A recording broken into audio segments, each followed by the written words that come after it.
The voice note was only 3 seconds long, and it destroyed my marriage. I was working 7,000 miles from home when my wife sent me a recording by accident. She deleted it immediately, but I had already heard it, 3 seconds. A man's laughter, then her voice saying, "Don't worry, he'll never find out." That was it, no names, no context, nothing. When I asked about it, she claimed it was an old recording from a family gathering. And honestly, I wanted to believe her, so I did, for 6 months. Then strange things started happening. People in my hometown began acting weird around me. Phone calls would suddenly end when I joined. Relatives stopped mentioning certain events.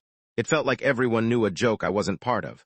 One evening, my younger sister finally called. She sounded terrified. "There's something you need to see." She sent me a photo. At first glance, it looked normal.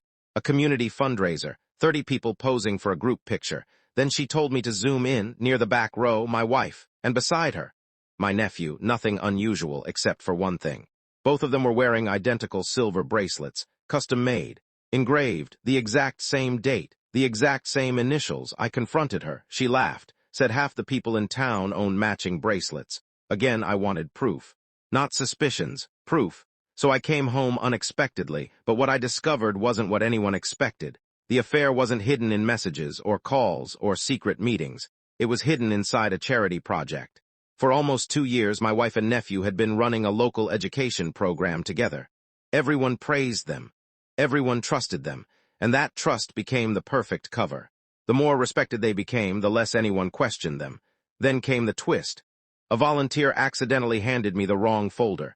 Inside were hundreds of documents, budgets, schedules, applications, and tucked between the pages, printed screenshots, dozens of them, photos, messages, plans, not enough to deny, not enough to explain away. The evidence was overwhelming. That night I confronted them both. Neither spoke, neither argued, neither denied it. The silence told me everything.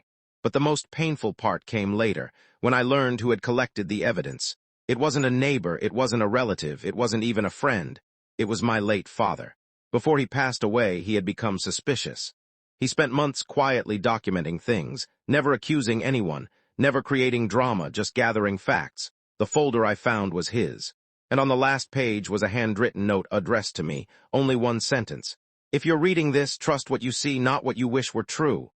I ended the marriage that year, not because of the screenshots, not because of the lies, but because my father had given me one final gift after his death. The truth.